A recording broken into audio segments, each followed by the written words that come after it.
ಓಂ ಶ್ರೀ ರಾಘವೇಂದ್ರಾಯ ನಮಃ. ದಿವ್ಯಾಸ್ ವ್ಲಾಗ್ಸ್ ಕನ್ನಡ ಚಾನಲ್ಗೆ ತಮ್ಮೆಲ್ಲರಿಗೂ ಆಧಾರದ ಸ್ವಾಗತ. ಜುಲೈ 10ರ ಶುಕ್ರವಾರ ಯೋಗಿಣಿ ಏಕಾದಶಿ ಬಂದಿದೆ. ಆದರೆ ಅದಕ್ಕಿಂತ ಮುಂಚೆ ಬರುವ ಈ ಗುರುವಾರ ರಾಯರ ಆರಾಧನೆಗೆ ಅತ್ಯಂತ ಸಿದ್ಧಿ ನೀಡುವ ದಿನವಾಗಿದೆ. ಏಕಾದಶಿಯ ಮುನ್ನ ದಿನ ಬರುವ ಈ ಗುರುವಾರದಂದು ಅಂದರೆ ನಾಳೆ ಯಾರು ರಾಯರ ಮುಂದೆ ಕುಳಿತು ಈ ಒಂದು ವಿಶೇಷ ಸಂಕಲ್ಪ ಪೂಜೆ ಮಾಡುತ್ತಾರೋ ಅವರ ಮನೆಯ ದಾರಿದ್ರ್ಯ, ಸಾಲದ ಬಾಧೆ ಮತ್ತು ಮನಸ್ತಾಪಗಳು ಕೇವಲ 24 ಗಂಟೆಗಳಲ್ಲಿ ದೂರವಾಗುತ್ತದೆ. ರಾಯರ ಪ್ರತ್ಯಕ್ಷ ಅನುಗ್ರಹ ನಿಮಗಾಗುತ್ತದೆ. ಇವತ್ತಿನ ವಿಡಿಯೋದಲ್ಲಿ ಗುರುವಾರ ಸಂಜೆ ದೇವರ ಮನೆಯಲ್ಲಿ ಮಾಡಬೇಕಾದ ಆ ರಹಸ್ಯ ಪೂಜಾ ವಿಧಾನದ ಬಗ್ಗೆ ಸಂಪೂರ್ಣವಾಗಿ ತಿಳಿಸಿಕೊಡ್ತಾ ಇದ್ದೀನಿ.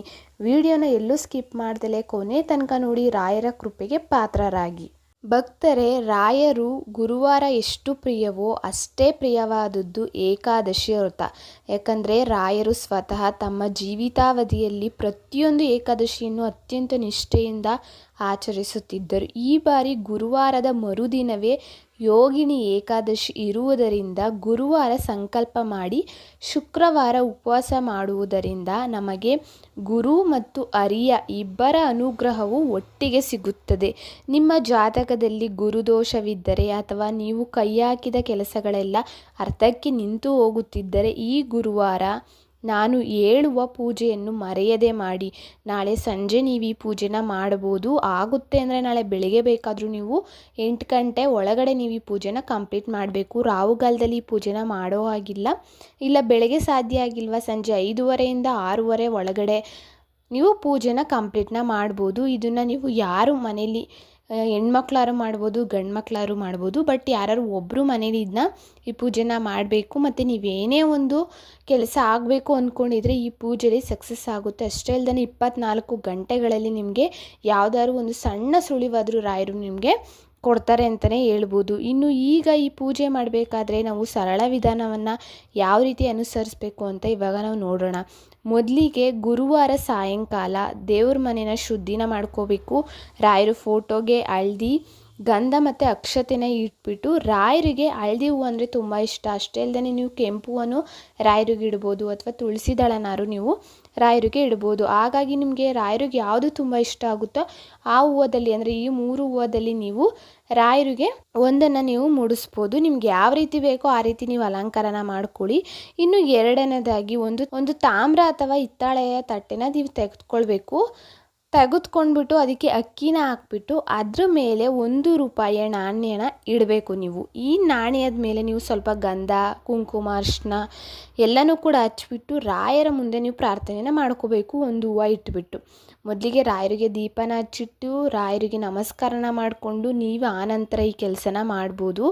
ರಾಯರ ಮುಂದೆ ಪ್ರಾರ್ಥನೆನ ಮಾಡಿಕೊಂಡು ನಿಮ್ಮ ಕಷ್ಟ ಏನೇ ಇರಲಿ, ಸಾಲ ಇದೆಯಾ ಅಥವಾ ಕೆಲಸ ಸಿಗ್ತಾ ಇಲ್ವಾ, ಇಲ್ಲ ಆರೋಗ್ಯ ಸಮಸ್ಯೆ ಇದೆಯಾ, ಮದುವೆ ಆಗ್ತಿಲ್ವಾ, ಮಗು ಆಗಿಲ್ವಾ, ಯಾವುದಾದ್ರು ಒಂದು ಸಮಸ್ಯೆ ಆಗಿರ್ಬೋದು, ಅದನ್ನು ನಿಮ್ಮ ಮನಸ್ಸಲ್ಲೇ ನೆನ್ಕೋಬೇಕು. ನೀವು ರಾಯರೇ ಈ ಕಷ್ಟನ ನೀವೇ ಪಾರು ಮಾಡಬೇಕು ಎಂದು ಸಂಕಲ್ಪನ ಮಾಡ್ಕೋಬೇಕು. ನೀವು ಆ ತಟ್ಟೆನ ಅಕ್ಕಿನ ಸ್ಪರ್ಶನ ಮಾಡಿಬಿಟ್ಟು ರಾಯರ ಮುಂದೆ ನೀವು ಪ್ರಾರ್ಥನೆನ ಮಾಡಿ ರಾಯರಿಗೆ ಪೂಜೆನ ಮಾಡಿ ಆರತಿನ ಮಾಡಿ ತುಪ್ಪು ದೀಪನಾರು ಹಚ್ಬೋದು ಅಥವಾ ಎಳ್ಳೆಣ್ಣೆ ದೀಪನಾರು ನೀವು ಹಚ್ಬೋದು. ನಿಮ್ಮ ಅನುಕೂಲಕ್ಕೆ ಯಾವುದಾಗುತ್ತೋ ಆ ರೀತಿ ನೀವು ನಾರ್ಮಲಾಗಿ ಪೂಜೆನ ಮಾಡ್ಕೊಳ್ಳಿ.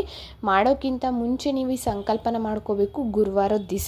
ಇನ್ನು ಮೂರನೆಯದಾಗಿ ರಾಯರ ಮುಂದೆ 2 ಹಸುವಿನ ತುಪ್ಪದ ದೀಪಗಳನ್ನ ನೀವು ಹಚ್ಚಿ ನಂತರ ರಾಯರ ಮುಖವನ್ನು ನೋಡುತ್ತಾ ಓಂ ಶ್ರೀ ರಾಘವೇಂದ್ರಾಯ ನಮಃ ಮಂತ್ರವನ್ನು 108 ಬಾರಿ ಜಪನ ಮಾಡಲೇಬೇಕು. ಈ ಸಂಕಲ್ಪ ಪೂಜೆ ಮುಗಿದ ಮೇಲೆ ನೀವು ಶುಕ್ರವಾರದ ಏಕಾದಶಿಗೆ ಬೇಕಾದ ತುಳಸಿ ಎಲೆಗಳನ್ನ ಗುರುವಾರನೇ ನೀವು ಕಿತ್ತಿ ಪ್ರತ್ಯೇಕವಾಗಿ ನೀವು ಇಟ್ಕೊಳ್ಬೇಕು. ಅಂದರೆ ಗುರುವಾರ ಸಂಜೆ 6 ಗಂಟೆ ಮೇಲೆ ತುಳಸಿ ಗಿಡನ ಮುಟ್ಟೋ ಆಗಿಲ್ಲ, ಕೀಳೋ ಆಗಿಲ್ಲ. ಅಂದರೆ ನಾಳೆ ಬೆಳಗ್ಗೆ ಅಥವಾ ಮಧ್ಯಾಹ್ನದಷ್ಟರಲ್ಲಿ ನೀವು ಕಿತ್ಕೊಂಡು ಇಟ್ಕೋಬೇಕು. ಯಾಕಂದರೆ ತುಳಸಿ ದಳನ ಏಕಾದಶಿ ದಿನ ಮುಟ್ಟೋ ಹಾಗೂ ಇಲ್ಲ ಮತ್ತು ಕೀಳೋ ಆಗಿಲ್ಲ. ಅದರಿಂದಾಗಿ ಈ ದಿನ ನೀವು ಕೆಲವೊಂದು ತಪ್ಪುಗಳನ್ನ ಮರೆತು ಕೂಡ ನೀವು ಮಾಡೋಕ್ಕೆ ಹೋಗಬಾರ್ದು. ಇದನ್ನು ನೀವು ನೆನಪಲ್ಲಿ ಇಟ್ಕೊಂಡು ಈ ಸಂಕಲ್ಪ ಪೂಜೆನ ನೀವು ಶ್ರದ್ಧಾ ಭಕ್ತಿಯಿಂದ ಮಾಡಿಕೊಂಡ್ರೆ ತುಂಬ ಒಳ್ಳೆಯದು. ಇದೇನು ಸಿಂಪಲ್ಲಾಗಿ ಸರಳವಾಗಿ ನೀವು ಮಾಡ್ಬೋದು. 1 ರೂಪಾಯಿ ಕಾಯಿನ್ನೇ ನೀವು ಯೂಸ್ ಮಾಡಬೇಕು. ಇನ್ನು ಯಾವ ಕಾಯನ್ನು ಕೂಡ ನೀವು ಯೂಸ್ ಮಾಡೋ ಹಾಗಿಲ್ಲ. 24 ಗಂಟೆಗಳೊಳಗಡೆ ನನಗೆ ಸೂಚನೆ ಸಿಗಬೇಕಪ್ಪ ಅಂತ ನೀವು ಕೇಳಿಕೊಂಡು ರಾಯರಲ್ಲಿ ಪ್ರಾರ್ಥನೆನ ಮಾಡ್ಕೋಬೇಕು ನೀವು. ಅಂದರೆ ನಿಮ್ಮ ಕಷ್ಟ 24 ಗಂಟೆ ಒಳಗಡೆ ಪರಿಹಾರ ಆಗಿಬಿಡುತ್ತೆ, ಇದಕ್ಕೊಂದು ಶಾಶ್ವತವಾಗಿ ರಾಯರು ಸಜೆಷನ್ ಕೊಟ್ಬಿಡ್ತಾರೆ ಅಂತ ಹೇಳ್ತಾ ಇಲ್ಲ. ಬಟ್ ಯಾವ್ದಾದ್ರು ಒಂದು ದಾರಿನ ತೋರಿಸ್ತಾರೆ. ಇಷ್ಟು ದಿವಸ ಯಾವ ಕಡೆ ಹೋಗಬೇಕು, ಏನು ಮಾಡಬೇಕು, ಈ ಥರ ನನಗೊಂದು ಸಾಲ ಇದೆ ಅಥವಾ ಯಾವುದೇ ರೀತಿ ಕೆಲಸಗಳು ಸಿಗ್ತಾಯಿಲ್ಲ, ತುಂಬಾ ಅಡೆತಡೆಗಳಾಗ್ತಾ ಇದ್ದಾವೆ ಅಂದರೆ ಏನಾದರೂ ಒಂದು ಸೂಚನೆ ಸಿಗ್ಬೋದು. ಅದಕ್ಕೋಸ್ಕರ ಅಂದರೆ ನಿಮಗೆ ದಾರಿನ ತೋರಿಸ್ಬೋದು ರಾಯರು. ಅದಕ್ಕೆ 24 ಗಂಟೆ ಒಳಗಡೆ ಯಾವುದಾದ್ರು ಒಂದು ಸೂಚನೆನ ತೋರಿಸು ತಂದೆ ಅಂತ ನೀವು ಕೇಳ್ಕೋಬೇಕು ಮರಿದಲೇ. ಇನ್ನು ನೀವು ಕೆಲವು ತಪ್ಪುಗಳನ್ನ ಮಾಡಬೇಡಿ ಅಂತ ಹೇಳಿದ್ನಲ್ಲ, ಅದು ಯಾವುದು ಅಂದರೆ ಗುರುವಾರ ಸಾಯಂಕಾಲ ನಂತರ ಯಾವುದೇ ಕಾರಣಕ್ಕೂ ತುಳಸಿ ಎಲೆಗಳನ್ನ ಗಿಡದಿಂದ ಕೀಳಬಾರ್ದು. ಇನ್ನು ಶುಕ್ರವಾರ ಏಕಾದಶಿ ಇರೋದ್ರಿಂದ ಪೂಜೆಗೆ ಬೇಕಾಗಿರುವಂಥ ತುಳಸಿನ ಗುರುವಾರ ಸೂರ್ಯ ಮುಳುಗುವ ಮುಂಚೆ ನೀವು ಕಿತ್ತಿ ಇಟ್ಕೊಂಡಿರಬೇಕು. ಅಥವಾ ನೀವು ಈಚೆ ತತ್ತೀನಿ ಅಂದ್ರೂ ತಂದು ಇಟ್ಕೋಬೋದು, ಅದು ನಿಮಗೆ ಬಿಟ್ಟಿರೋವಂಥದ್ದು. ಶುಕ್ರವಾರ ಬೆಳಗ್ಗೆನೇ ನೀವು ಬೇಗ ಇದ್ದು ಪೂಜೆನ ಮುಗಿಸಿದ್ರೆ ತುಂಬಾ ಒಳ್ಳೆಯದು. ಇನ್ನು ಈ ದಿನ ಮನೆಯಲ್ಲಿ ಯಾರೂ ಕೂಡ ಮಾಂಸಾಹಾರನ ಸೇವನೆ ಮಾಡಬಾರ್ದು, ಉಗುರನ್ನ ಕಟ್ ಮಾಡಬಾರ್ದು ಮತ್ತು ಕೂದಲನ್ನು ಕೂಡ ಕಟ್ ಮಾಡಬಾರ್ದು. ನಾಳೆ ಗುರುವಾರ ಶುಕ್ರವಾರ 2 ದಿವಸಲೂ. ಇನ್ನು ಸಂಜೆ ಪೂಜೆ ನಂತರ ರಾಯರಿಗೆ ಕಲ್ಕಂಡು ಅಥವಾ ಒಣ ದ್ರಾಕ್ಷಿಯನ್ನು ನೈವೇದ್ಯವಾಗಿ ನೀವು ಅರ್ಪಣೆ ಮಾಡಬೇಕು. ಕರ್ಪೂರದ ಆರತಿ ಮಾಡಿ ಮಂತ್ರಾಕ್ಷತೆಯನ್ನು ನಿಮ್ಮ ತಲೆ ಮೇಲೆ ಹಾಕ್ಕೊಳ್ಬೇಕು, ನಿಮ್ಮ ಪ್ರಾರ್ಥನೆ ಎಲ್ಲ ಕಂಪ್ಲೀಟ್ ಆದಮೇಲೆ. ಮತ್ತು ಒಣದ್ರಾಕ್ಷಿನೇ ನೀವು ನೈವೇದ್ಯವಾಗಿ ರಾಯರಿಗೆ ಇಡ್ಬೋದು. ಇಲ್ಲ ನಿಮ್ಮ ಕೈಲಿ ಏನು ಸಾಧ್ಯ ಆಗುತ್ತೋ ಅದನ್ನಾದ್ರೂ ನೀವು ಇಡ್ಬೋದು. ಇನ್ನು ಈ ಗುರುವಾರದ ವಿಶೇಷ ಸಂಕಲ್ಪ ಪೂಜೆ ನಿಮ್ಮ ಜೀವನದಲ್ಲಿ ದೊಡ್ಡ ಪವಾಡವನ್ನು ಮಾಡಲಿದೆ ಎಂಬ ನಂಬಿಕೆ ನನಗಿದೆ. ನಿಮಗೂ ಇಟ್ಕೊಂಡು ನೀವು ಈ ಪೂಜೆನ ಪರಿಪೂರ್ಣವಾಗಿ ನೀವು ಮಾಡಿ ತುಂಬ ಸಿಂಪಲ್ಲಾಗಿ ಸರಳವಾಗಿ ನೀವು ಈ ಪೂಜೆನ ಮಾಡ್ಕೋಬೋದು ಮನೇಲೇ. ಇನ್ನು ಸಾಧ್ಯ ಆದರೆ ನಾಳೆ ರಾಯರ ಮಠಕ್ಕೆ ಹೋಗಿ ರಾಯರು ಮುಖದಕ್ಷಿಣೆನ ಮಾಡ್ಕೊಂಡು ಬನ್ನಿ, ರಾಯರಲ್ಲಿ ಕೇಳ್ಕೊಂಡು ಬನ್ನಿ 24 ಗಂಟೆ ಒಳಗಡೆ ನನ್ನ ಕೆಲಸ ಆಗಲಿ ತಂದೆ ಅಂತ. ಇನ್ನು ಈ ಅಕ್ಕಿ ಮತ್ತು ಕಾಯಿನ್ ಏನು ಮಾಡಬೇಕು ಅಂದರೆ ನೀವು ನಾಳೆ ಸಂಜೆ ಮಾಡಿ ಅಥವಾ ನಾಳೆ ಬೆಳಗ್ಗೆ ಮಾಡಿ ನೀವು ಈ ಸಂಕಲ್ಪನ.